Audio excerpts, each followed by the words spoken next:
Welcome back to Bubbly and Blazers, the podcast for ambitious women balancing boardrooms, brunch dates, group chats, and everything in between. I'm Shayla, and I'm your host today in this solo episode. We're talking about taking your biggest barriers and turning them into your next strategy. So grab your bubbly and let's get into it. I want to start by getting a little personal here, and I want to take you back to about 3 years ago. Picture this. Calendar booked 6 a.m. to 9 p.m., 7 days a week, working a job that I didn't mind, but I wasn't sure where I fit next there. I was balancing volunteer work, friends, relationships, everything in between. And from the outside, it looked like I had it all figured out. I was busy, I was successful, and I was doing all the right things. But inside, I wasn't fulfilled. I wasn't happy. And honestly, there was a lot of me standing in my own way. I was limiting myself with doubts like, what if I'm making the wrong choice? What if I fail? What if I completely mess this up? But then there's this tiny, stubborn spark that whispered to me over and over again, what if it worked out? Fast forward to today, almost just over 3 years exactly, and everything's changed. I left certain relationships behind, started new ones. I left a stable job in search of an uncertain career in investing in myself and creating my own business. I moved cities, having known no one, and I ended up building a business I loved in between. And for not one moment have I looked back since. And so I wanted this episode to kind of help you do the same. Not necessarily change everything, but to step out of your own way so that you can move towards the life, the career, and the confidence that you deserve. So let's dive in here. And I want to start by focusing on how you can see your own value, because here's the truth that took me years to understand. Your skills, your story, your resilience, they already make you valuable. And you're not starting from zero, you're starting with experience. And that can be hard to learn and to even look at. I remember one time I was volunteering with a YMCA organization that was helping youth get into the workplace. And I was helping doing some interview prep with these young individuals who have, quite frankly, had a bit of a rough go. And I remember sitting across the table from this one girl, and she was telling me on and on and on about how much she loved like watching YouTube videos in her spare time on how to do makeup. She practiced on her sisters, friends, mom, anyone that was there, she practiced with, and even herself, and she just absolutely loved it. And so she was looking at a job to do admin at, a beauty salon of some kind or a esthetician clinic. And so I said to her, again, pretending to interview, I said, "What experience do you bring to this role?" And she looked at me after just having that huge conversation, getting to know her, and she said, "Nothing. I don't have any experience." And so I paused the interview with her and I said, "What are you talking about? You can't be serious. You just went on for about 5 minutes about how passionate you are about this, how you spend all your free time like looking into it, researching it. You've taught yourself this whole industry basically." And then you could see it kind of start to click. And she's like, "Well, but I've never worked somewhere. I've never done it, professionally. I wouldn't say, this and that." And I said, "Look, you've built the experience. You're not lying. You have the passion for it. You have done the work. Maybe you're not getting paid like millions of dollars to do it on a movie set or anything like that. But surely you have the experience. And what's that to say that you don't?" So it was kind of one of those moments that, again, probably helped me in my own journey to think about what things am I not valuing that I'm already doing, or the experiences I have where I'm not letting myself explore that further. So today we're going to kind of walk through three things: kind of building an action plan for your growth, reframing your barriers into strategies, and then finding that right support and tools for where you are to help you get to where you want to be. And it isn't about fixing yourself, it's purely about seeing yourself more clearly. So let's start with growth, because growth is forward thinking. It isn't about where you've been, it's about where you're going. And I find it a little bit exciting, all the possibilities. And it's the fun part where you just get to dream as big as you possibly can. So let's start there.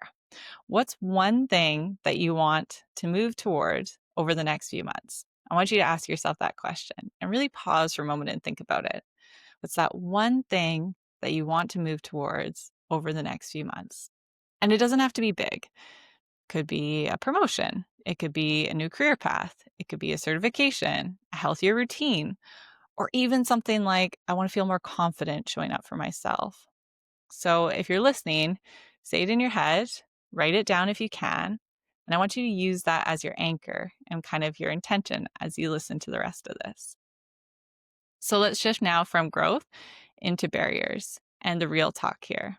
So, whenever I work with women in consulting, but also just in conversation with friends, I hear the same four barriers over and over again.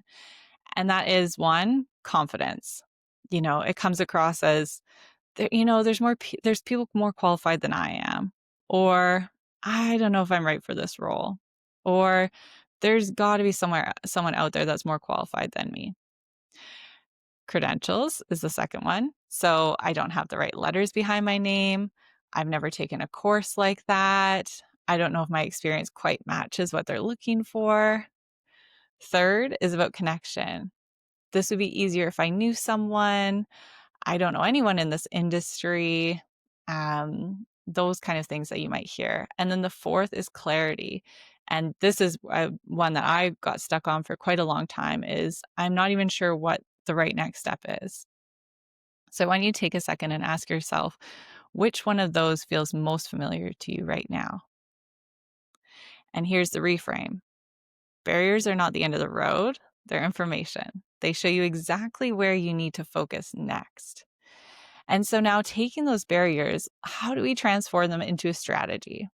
So I want you to try something with me. And again, if you're listening to this, it might not work right away and you might have to come back to this exercise later on. But if you are at your desk or are close to a piece of paper, I want you to grab a piece of paper and I want you to draw a line down the middle. And I want on the left side to write barriers and on the right strategy. Now I want you to think of one barrier that you're carrying. So example, I don't have management experience. And then if it's helpful, because sometimes our brains are wired to just think of all the negatives, just quickly jot down all the barriers that are coming up when you think of going to that next step. What are the things that come to mind that are stopping you right now?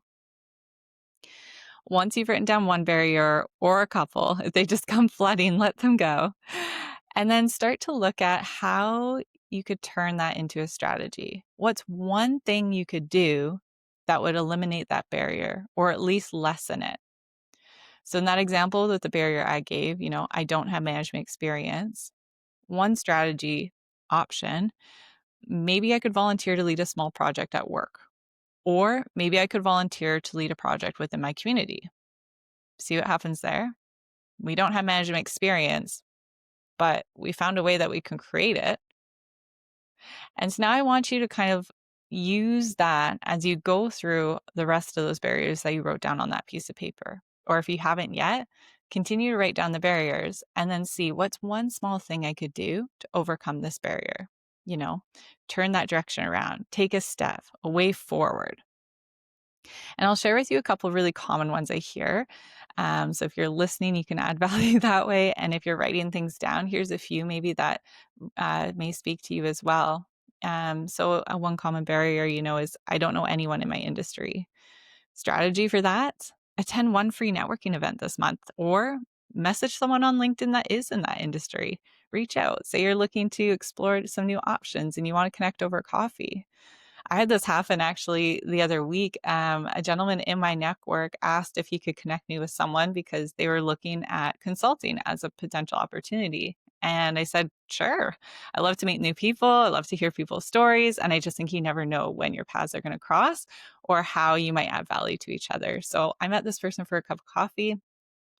And there were so many similarities to the situation they were in to where I once was in. And so we had such a great conversation. And if it wasn't for them thinking of ways that they could explore this avenue by reaching out to people within their network, they might have never had this conversation and they might have not have gotten the ideas that we were able to kind of spark from that. So it's really powerful, just reaching out to someone. Everyone's really does want to help people, they just don't know how. So don't be scared to send that message on LinkedIn. Don't be creepy about it either, but a simple hello and I'm inspired by what you're doing, or I want to learn more about how you got to the position you're in. I think you'll be pretty amazed at how willing people are to reach out and how much people want to connect with others. The next barrier that I find really common is I'm unsure if I'm ready for a new role. So, again, what's one way that you could see if you are ready? The strategy then becomes set up a 20-minute info chat with someone in that position. If it's moving around within your team or company, that's really easy to do by adding into your calendar. If you're not and you're looking at exploring different options, again, that comes back to reaching out on LinkedIn. And it's such a powerful tool in business. You can search by people's profession. And again, don't be weird about it. But if you send someone a message explaining your situation, I think you'll be really surprised how many people are willing to share what got them to where they are and what you might need to get to that position yourself. The other barrier is that I hear quite often is I don't have the right qualifications.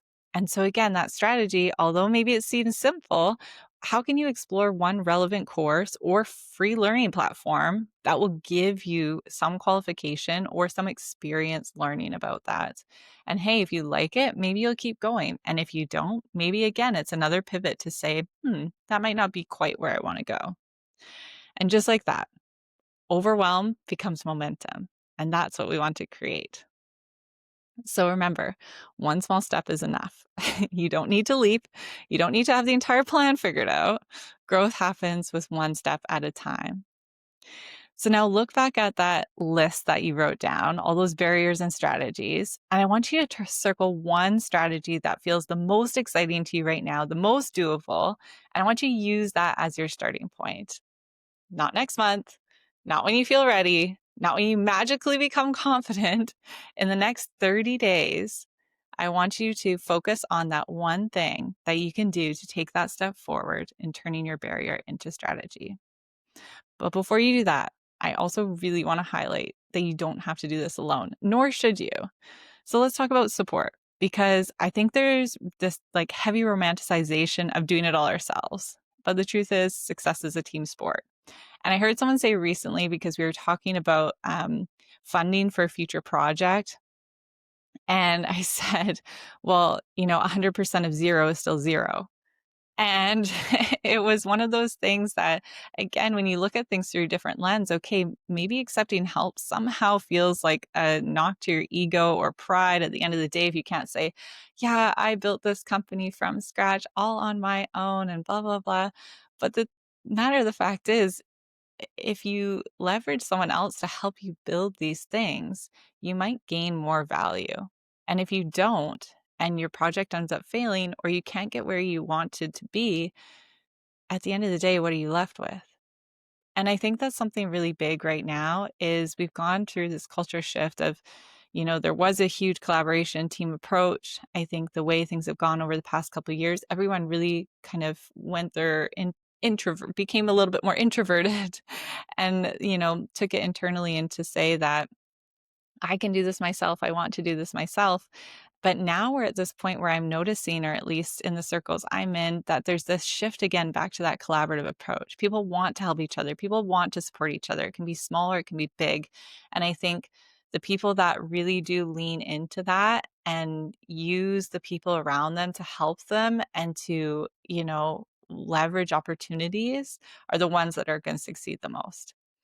And so here's a few places that you can start to lean into. Mentorship programs and workshops are huge. Looking on sites like Luma and Eventbrite that host these often is a great place to start. Some are free, some are paid, but look at different organizations in your community that you can attend their monthly workshops, their member series, or even just reach out to someone on their team. Again, touching on that, networking events, or, there's lots of women in business meetups that happen in various cities. So how can you find those in your community and attend them to see what value can bring you?